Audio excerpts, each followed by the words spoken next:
Hey everybody, here we are with the Dice Kings, Patent Pending, and myself, Danny Craps. We'd like to say hello to you and welcome.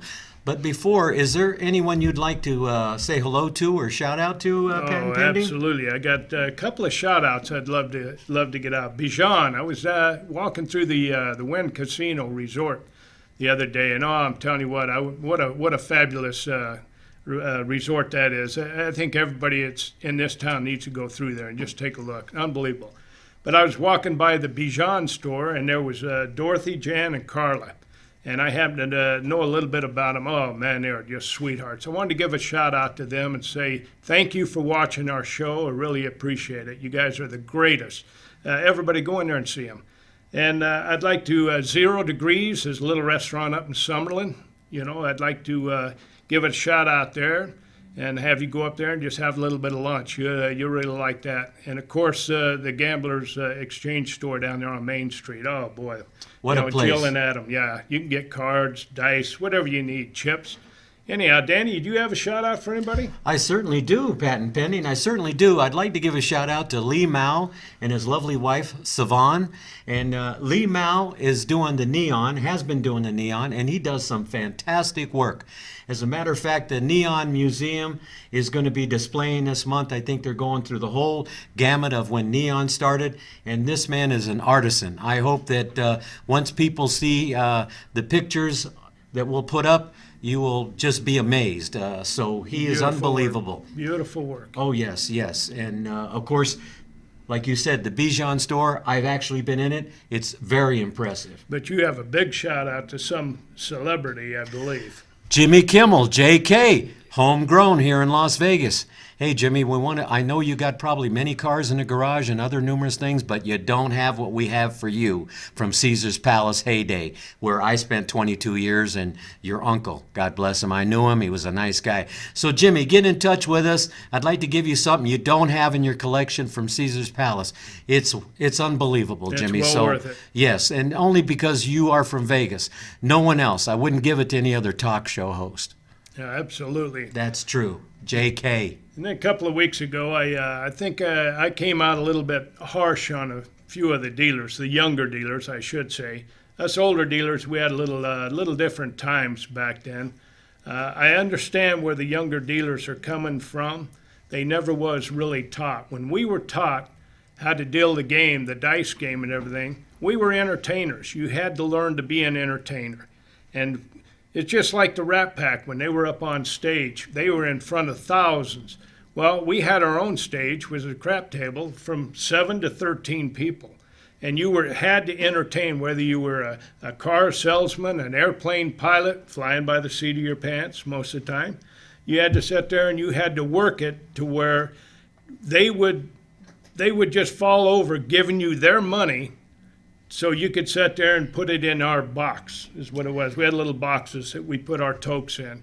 And if you could work it to where you got the money out of them, you were doing fabulous. And that was the breakdown. Well, Patent Pending, once in our heyday, you had to learn the game. Learn the game. That's what the old-timers said.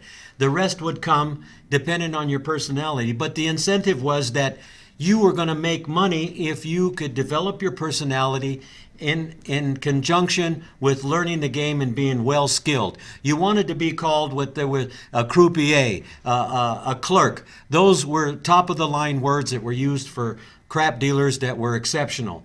For instance, people were amazed that you'd have, like Patent Pending said, 7 to 13 people on one end. Everybody is talking, saying something different, and you can actually understand 13 different people that are saying things to you. Oh, I want to press this bet. No, I want this come bet. How much odds can I have? And you are dialed into each and every one of them. And then, of course, like Patent Pending says, you are for them. They'll say, well, don't you work for the hotel? Yeah, but people like you are going to feed the dealers. We make money, from your generosity. So now that's all your focus is to get these players to enjoy themselves, gamble. The people that like to really play, they're going to play, and you're going to encourage them.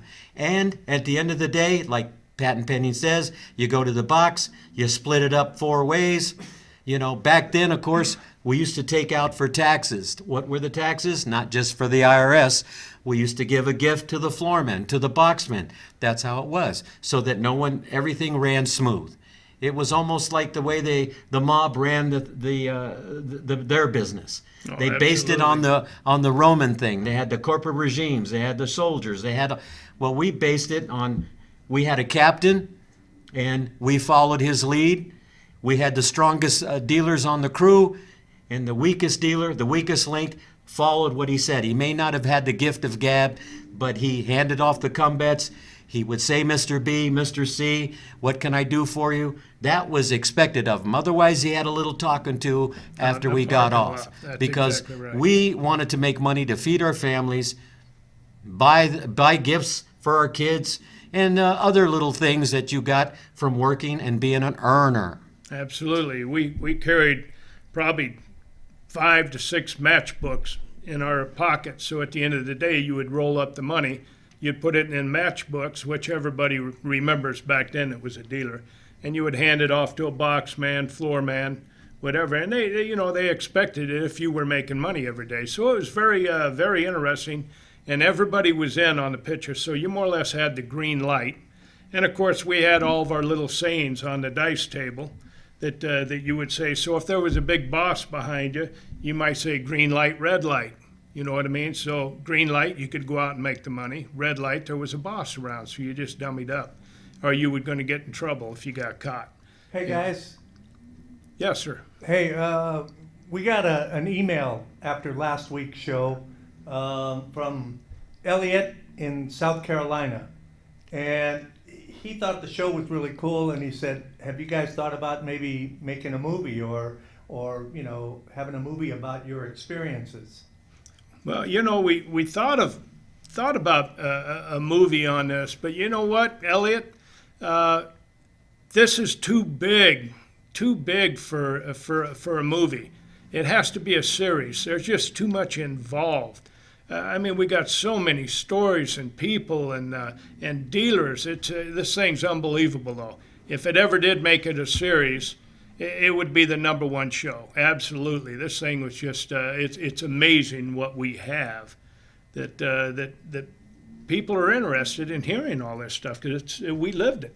Well, that's true, and especially since we're the last of the Mohicans, you might say, that had the last connections of the old timers that actually worked at, like some of the Cubans that worked at Hotel Nacional, a lot of the guys we worked for that worked for Meyer Lansky, that worked for all the Mo Dalitz, all of these different mob figures that were all in parts of the country, they all used to work for these guys. And when they came to Vegas, they became legit, let's say, because it was legal here. But they used to work in all of these places all over the country, Miami Beach, Hot Springs, Arkansas, Cuba. And so you got a chance to hear what their stories were and how it was back then and how they presented themselves and how they wanted you to present yourself, which was to learn the game, be prideful, make money, don't steal, don't be a rough hustler. If you nudge somebody and they don't want to give it up, treat them the same way. You don't indifference anyone. I learned that from my father and the old timers. You didn't separate those that gave you money from the ones that didn't. You treated everyone the same so that you didn't stand out and you didn't create any kind of negativity on the game. You just kept going. You just kept going. Absolutely, you keep going, and that was the whole premises of back then. Now, they're like robots. The dealers are being taught, but they're not taught how to be an entertainer. They're No. not taught how to actually talk to people across the table, to really make eye contact and and converse with them. They're out here on vacation. They're out here to have a good time. They're not out here to have people cross their arms and just stare at them or turn away from them. They want that interaction, just like you would if you were, say, in Disneyland. You want people to say, "Hey, how are you? I'm the clown. Hey, come on over." So it's different. Well, how would it be if Mickey and Minnie came up and you say, "Hey, it's Minnie Mouse, it's Mickey Mouse," and like Oh boy, bye, see Yeah. ya. Oh. It would be no fun. No, you want they come up, hey, welcome to the magical kingdom. Well, these younger dealers are in awe when they see me because I'm still working right now for a little while, and so they see how I work. There's a guy across from me. Oh, where are you from? South Carolina. Oh, are you a Gamecock? And he says, oh, yeah, you know about the Gamecocks. Well, of course, that's the University of South Carolina. You use whatever you can, and back then, you would actually learn about stuff. Or, where are you from, sir? Well, I'm from Syracuse. Oh, aren't you glad I'm here? Orangeman. I mean, you use whatever to initiate contact, personalize the experience. What's your name? Well, my name's Johnny. Hey, Johnny, come on, welcome, man. Let's make some money. You want to bet the hard ways? You encourage these people. They're there. They traveled thousands of miles, hundreds of miles. The people that are from Europe and all the other places. There might have been a language barrier, but money is the international tool that just invites everybody. You could have a table full of people that, they're from Egypt. They're from Israel. These people are from China, and other people from Australia, and I go, oh, I'm a good friend of Crocodile Dundee's. Yeah, he has a big knife, and people get a kick out of it, They do get a kick out of it. I had an Australian the other day. I said, mate, you want to press it up? I said, how about the Kingston Trio? You listen to that? How do you know about that? I said, hey, how much you buy one of them kangaroos? I could go for one. I need a bodyguard. They like to box. So these people remember you. I mean, I got people that are still seeing me since I was in my 20s. Pat and Penny and I've been on the Strip since 1977. I'm telling you, you're talking about a legend of the game. I got the pleasure of dealing with Danny for a few years, and he's a type of guy that he could get the whole table, not just 7, 13. He'd get the whole table, and he'd get them laughing, and they would start laughing and laughing. Then he would shut up and sit there and look at them. Then they would just all dummy up. All of a sudden, he would start laughing. Now the whole crowd, now next thing you know, you got 15, 20 people standing back there wanting to get in on this game. It was hilarious. He did what they call the Superman. He would lay across the table and throw his arms out and do all of that. Anything to get these people interested to bring them into the game. I wasn't faster than a speeding bullet, I can tell you that. Yeah, but you did wonderful. I tell you, it was, as long as you can get them tokens, you get them tokens clicking in that box. That's what you really want to do. I think the greatest satisfaction is a crap dealer because we know what the job entails. You're going to take, you're going to pay, and most of the time you're going to take. But when these people at the end of the trip saying, you know what, you made our trip, not the dinners, not the shows, not the entertainment, the fact that they had such a good time, they spent most of the shift with you, they had a blast, win or lose, they got entertained. Just like Pat and Pending said, we're entertainers, we're dealer-tainers, so to speak. Yeah, and that's what it took. It took to be an entertainer. Anything, like I said, anything you could think of. If they were from Texas, I'd always come up, hey, do you remember that ice cream shop around the corner? And they're sitting there scratching their head. They're trying to think of an ice cream shop. And then finally somebody say, yeah, I think they tore that down. But it initiated conversation. Well, yeah. Whether it was true or not, you still got conversation going. Well, sure, especially if people were from, say, New Orleans. I say, did you bring me any gumbo? Yeah. I said, I'd sure like to bite the heads off of them crawfish right now, if you know what I mean. Just whatever it took to get in their pocket, that's what you wanted to do. Yeah, and they would tell you, I can't wait to come back. Are you going to be here? I said, I hope so, yeah, I'll be here. But and when they would come back, they would come up looking for you. They would come in asking everybody in the pit, hey, where's Danny Craps at? Where's Danny Craps? Is he here today? Where's Pat and Pending? Whether they'd be here, off, down on break, whatever. They couldn't wait to get back in on usually I was in a holding cell somewhere for unusual behavior. Yeah, it was a different ball game for us. So I didn't mean to be really harsh on the dealers. We're sorry to all you younger dealers. Younger guys, we had it rough breaking in. If you wanted to be a crab dealer, like we said on different episodes, you had to get jiggy with it. You had to learn the game. Otherwise, these guys were on you like white on rice. They didn't let up. And the only thing you could do was to get better. And that's when they started to ease up, when they knew that you really wanted to learn and you wanted to be a crap dealer. That was definitely an art form that's like patent pendings, and it's lost today. I mean, unfortunately, without saying who, I work with some fellas, and like patent pending does too. 5, 6. Oh, did you bet the game? Listen, keep your personal things out of it. You're there to do the job. Do the job. The place you may work allows you to develop your personality. Develop it. Be that person. Just Be like all you can be. if you went to Disneyland and they said, put on this costume and you're going to be the cartoon Goofy. Well, then be Goofy. Don't be, something else. Be Goofy, You walk in there, and a lot of times you'll see dealers looking at their watches. They just got in there 10 minutes ago, and they're looking at watches to hurry up and get off the game. And I mean, to me, that's just, it's a slap in their face. People pick up on that. Then the other thing is, there's people there and it goes, I'm really hungry. What do they got? They got any waffles in there today? No, they got some great powdered eggs, though, if you're interested. I mean, these people didn't come here to hear what your preferences were. They want to be entertained. You want to be entertained. Hey, Danny Craps, what's going on, man? Well, how's the game going? Well, it's got its ups and downs, but maybe we'll find the in-betweener. And get in here and let's get it rocking and rolling. Let's see what happens. They start to win. They got their wives there. I go, Mrs. B, open your purse. Open your purse. We're going to start putting some of these chips in there.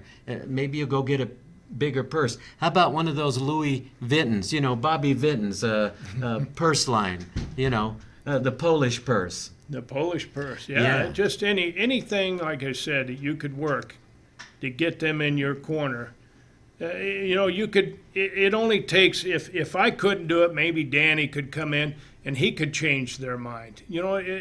Personalities are different on everybody. Like I said, it didn't work every time for me, but like Danny could come in and he would do his routine on them. Next thing you know, they're eating out of his hand. Didn't matter. It was all going in the box. And that's what you want. You had 8 hours. You did the best you could. Hey, it's just like fishing. You got some, you lost some. Yeah. But you're coming back tomorrow and you're going to fish again. Absolutely. So you try to be consistent. I'm getting ready to pack it in, which is another term to retire, because it's time to move on. I got plans. And so, but like patent pending, we've had great careers as dealers. We've worked in top places. As a matter of fact, I'm going to ask patent pending, which was his first strip job? Where did he first land? No, my first one was the Aladdin Hotel. After I came from the California Hotel, I went out to the Aladdin. And boy, I've never seen anything like that in my life. Coming from downtown, you're going out, you're big time now. So, I mean, you had to shine out there. But it was different because we had older guys that we work with that would take you under their wings, so to speak. And kid, just listen to me. Just watch what I do for a couple of weeks. Then finally you start learning and you pick up your own little routine. You have your own thing. It was nice. That's how you become a family, with the older generation.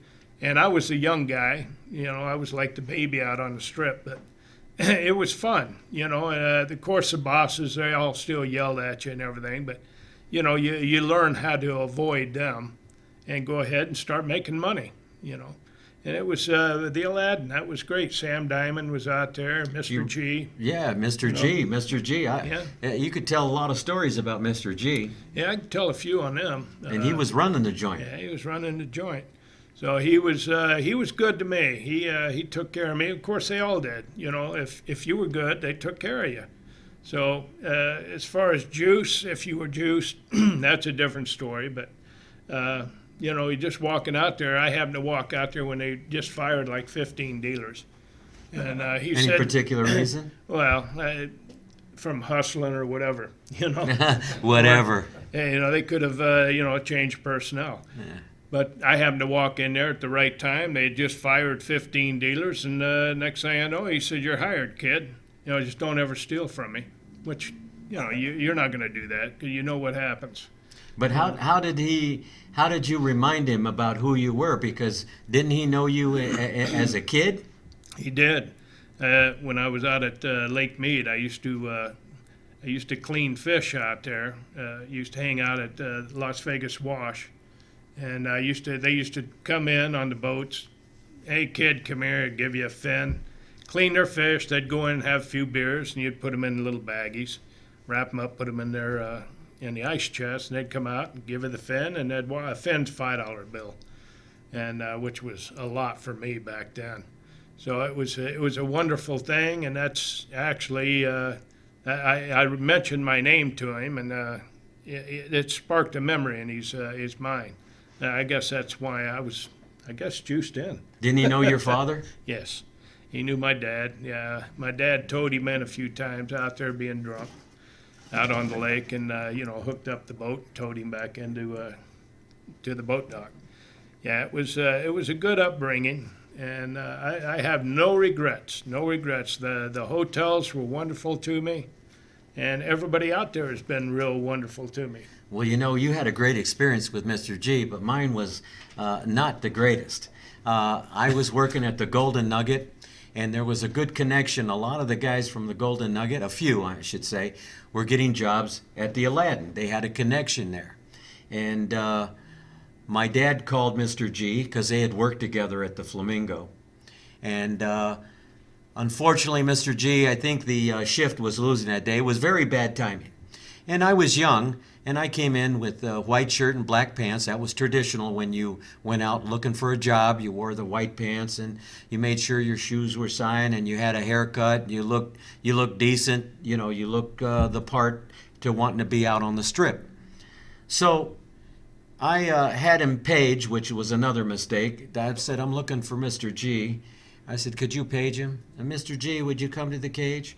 And he was smoking a big cigar. He had these glasses on, older gentleman. He says, "What do you want, kid?" I said, "Mr. G, I'm here for the job that my father talked to you that you were going to give me." I didn't know how to talk to these people. I wish these. And apparently, I found out later, shift was, "I never promised anything in my life." Well, my dad said that you would give me an audition and I could show you what I do. I mean, he talked to you, Mr. G. "Hey, kid, you calling me a liar?" I said, "Well," and I didn't say too much, but the next thing you know, security was walking me off the property. And, of course, it got back to the guys at the Nugget. They said, "Yeah, did you hear about Danny Craps? What happened? His audition was so bad, security took him off the property." Well, I never had an audition, but obviously, you get the gist of what I was saying. And I told my father, and he called him, and he said, "Well, I was having a bad time, Frank. You can send." Oh, my dad just said, "Forget it, Mr. G." So, but it was a joke for the week, "Oh, your audition was so bad." And I believe Patton was familiar with the guy. He was French, Rene. Oh, yeah.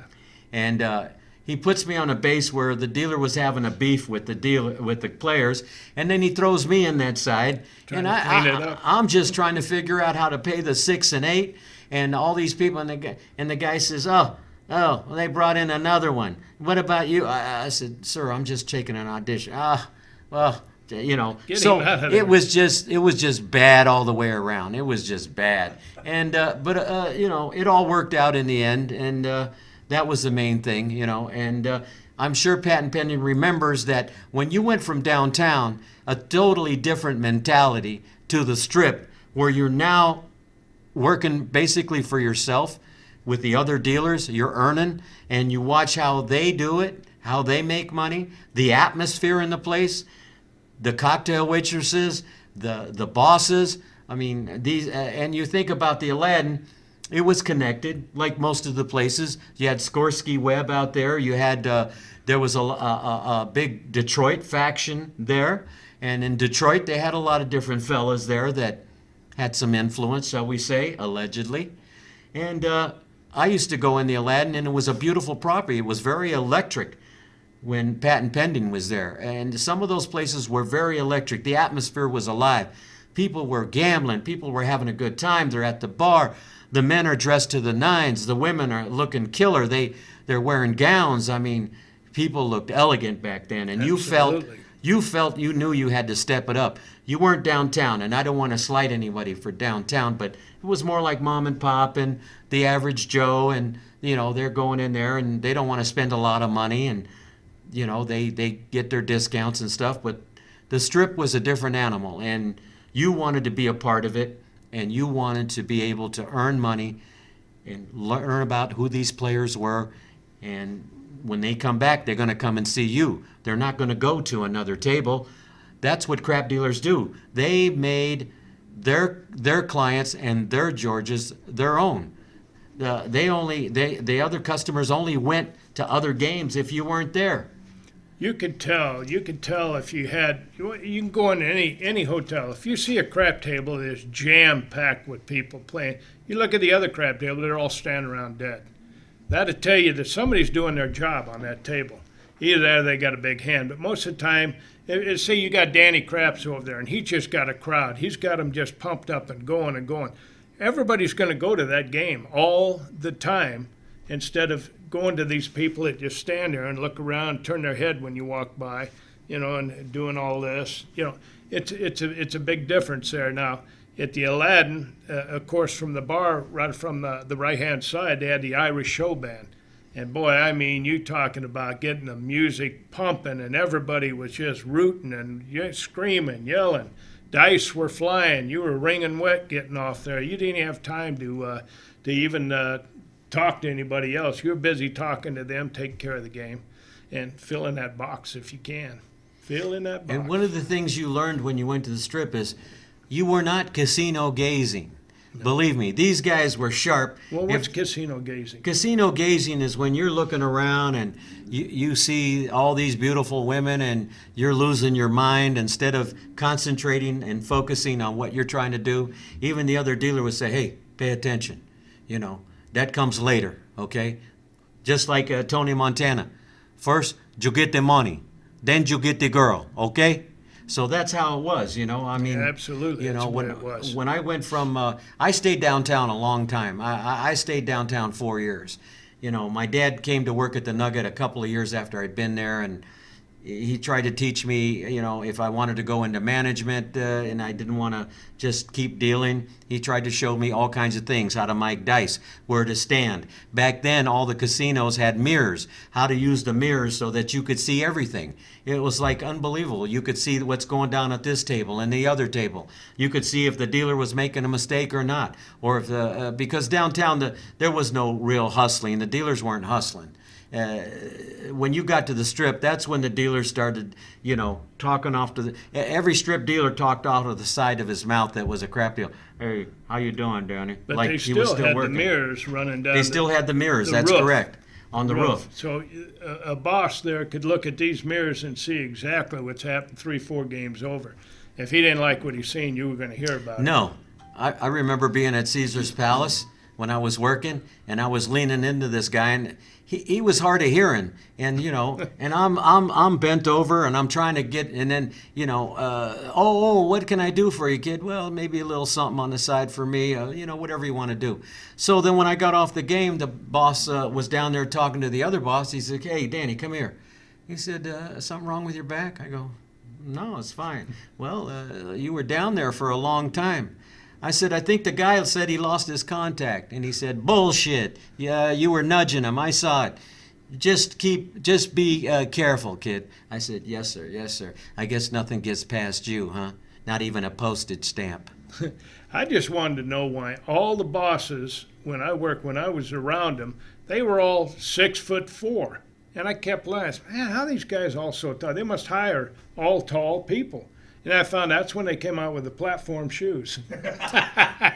That's right. They were from 4 to 6 inches tall. They just had their pants lengthened to make them look like they were tall. Listen, so it was funny. Listen, when I was at the Nugget, when Steve Wynn bought the Nugget, he wanted that old faction out and he wanted a new. He used to have these pep talks in the lounge. He said, "We're going to bring some good entertainment, country western. We're going to bring Kenny Rogers. And by the way, rest in peace, Kenny. I taught Kenny Rogers how to play craps. He used to park his little Mercedes on Fremont Street, and he'd come by, and he didn't want to play very much. He said, what's a good investment? I said, 200. He said, how about 100? And this is right after he made the transition from the band that he was in, that song they had, I Blew My Mind Out in a Brown Paper Bag, and then he went to country and western. And I taught him how to play craps. He bought in for 100, and I showed him how to play craps. And, I kibitz with him now and then. But they had like Johnny Paycheck, Willie Nelson. No, they were all down there. They were down there, and a few others. Bucko and so they were all. Yeah, and Steve Wynn would have these talks, and then he wanted to. He said, "I want you dealers not to look like you've been in the military like they had in the old days. They made them have their hair short. Of course, your shoes had to be shined. Within 6 months, the dealers were wearing bell bottoms, who had beard, long hair. I mean, we're wearing the pink cowboy shirts with the black Polo? No, the black bandana with the dice through it, and we had a golden nugget belt buckle, which I still have today, which I'll show you. And I was wearing 6-inch platforms. My soon-to-be wife, she almost didn't like me because she didn't really like tall guys, and she said, "Boy, you're awful tall." And then, of course, when I showed her I was wearing 6-inch platforms, she said, "Did I used to be a stiltman at the circus?" I said, "No, but I'm able to see you from the crap pit." Oh, absolutely. It was funny. It was funny at times, especially when one of them broke one of them hills, and all of a sudden they're your height. They're smaller. You're not You start kidding. laughing. It was great. It was great. Had a lot of fun. It was a blast. It was a blast. And, we got so many stories. I mean, we're going to get into some juicy things. There's no doubt about it. Absolutely. About people that played and the people that we met along the way. Oh, yes, absolutely. I want to thank Patent Pending. That was awesome. Well, I want to thank Danny Crafts. This is a great show. It's always a pleasure. Wait buddy. till we read The Gambler's Creed. You're going to love that one. You'll love that. By Raleigh James. Oh, Yes. yes. It fits to a nutshell about the whole gamut of everything. Absolutely. Yes. So thank you out there. Keep watching. Please. We'll hope that you'll support us because we do have a lot of stories, and we're the last connection from the old timers from the 40s, 50s, and 60s. And I appreciate everybody watching. I Yes. really appreciate Thank it. you. Thank you so much. I don't want to have to start a cooking show, okay? And talk about Yeah. coconut oil. I don't want to have to go buy platforms again. No, but this is a great platform. Yeah, right? this is a Patent Pending. fantastic. I love it. I love all of you out there in Vegas and all of you people that are arriving. This is a great town. It has It's a lot the of best history. Best town in the world.